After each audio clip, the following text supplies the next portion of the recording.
print since, and I've never heard anyone tell it, but here it is, as I remember it. This is the story she told. She was a tiny missionary lady, and she had been in Africa only long enough to speak brokenly. Since Christmas was not far away, she was determined to tell as best she could the sweet story of the babe whose coming had brought her all these hundreds of miles to tell them about it. Her black-skinned listeners loved the story and began anticipating their very first Christmas day. One day she received a letter from friends in America saying that they were sending a barrel of things to be used as gifts at Christmas, and that it should be there well before that day. She was young, and news like that couldn't be kept. She whispered it to the most trusted servant girl who lived with her.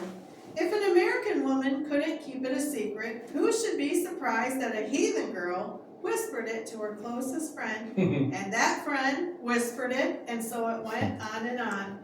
At last it got back to the missionary, and she could hardly believe it. It had grown to a tale of wonder. It was too late to be helped now, and the days went by more and more slowly as the whole village waited and wondered, though never in more than an undertone. She knew that they knew, and they knew that she knew that they knew. Still, it was shared as a deep secret. After a whole month went by, the missionary became concerned. That barrel was becoming a thing on which everything else was hanging. Whether or not they would believe the more important things she was trying to tell them depended on whether she kept her word about the barrel at Christmas. Mails and shipping on the winding inland rivers were very uncertain. They didn't allow for that, for they did not understand. Some were becoming cool toward her. Her heart was heavy. More and more days passed. She was almost ill with watching. Not that the barrel meant so much, but it was the test of whether they could believe her at all. At last, the people of the village held a council. A frowning circle gathered.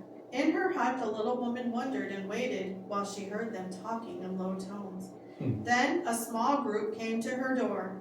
In their language, this is what the spokesman said. The barrel that you promised hasn't come. All the things you said might be in there haven't come. Christmas is almost here, you say yourself. These things we must have on that day, or you will die. We will tell you these things. I want a ball thing like the one you told us about, said a small boy. A new cloth for a dress, her mother added. I want some letters to learn, said a boy, the brightest in his class, the kind like in your books. Give me a plain boat, piped a high voice. Something to smoke in my pipe, demanded an old man. Some paper to draw pictures on, said the girl who drew good pictures on rocks with small sharp stones. I'm tired of my face, said an old woman. Give me a new one. She certainly hadn't promised that would be in the barrel, thought the missionary lady. There they stood, silent but determined. Then they walked away. 3 days to go. Still no barrel. Nor the next day, nor the next. Then, Christmas morning. The day which she had told them would be such a happy, holy one was instead the most unhappy day of her life. They were childish in their demands, she knew, but then it had been childish of her to first have whispered it, taking the blame for it wasn't going to save her. She had all along prayed for the Lord to work out her mistake and make things untangle, but today she prayed as never before. A great shout stirred her from her hut. The people were dragging and pushing a big barrel up the shore from the muddy riverbank. They were yelling like American children playing Indian. The sight of the barrel almost left her without strength to stand. Their old-time joyous friendliness warmed her sick heart. Quickly, they pried the top off, and words cannot describe her disappointment or theirs as they saw scores of blue and white packages that only she knew were bars of Ivory Soap. They emptied it on the ground to see if there might be anything else underneath. Only soap and more soap. The silence that followed the delighted cries with which they had dragged the barrel up was hostile. They seemed to be waiting for the head man to speak. Finally he spoke. "We will give you till the sun is straight above. If what you promised us is not here, then—" He shook his head. Once more they left her as enemies do. She turned from the great heap of soap and went into her hut home. A drum was beating. The sun had climbed to the middle of the sky. Outside her hut the crowd had gathered again, but this time they were amazed at the little woman who came from within. She was smiling, and her step was quick. "My dear friends, you will see how many wonderful things there are in this box. I couldn't see it at first either, but I have prayed since then, and God has told me." Taking up a big bar, so familiar to her, and still so strange to them, she carefully removed the heavy waxed outer covering and called, "Here, Ganny, are enough letters like those in my books to keep you busy learning many days." And she gave him the smooth, clean sheet with big marks on it that spell Ivory Soap and Procter and Gamble and many more smaller things. His black face lit up. One at least was satisfied. Next, she carefully removed the inner plain wrappings and called the girl who had asked for drawing paper. "There will be many, many of these in this box, enough for all who want to draw and to write."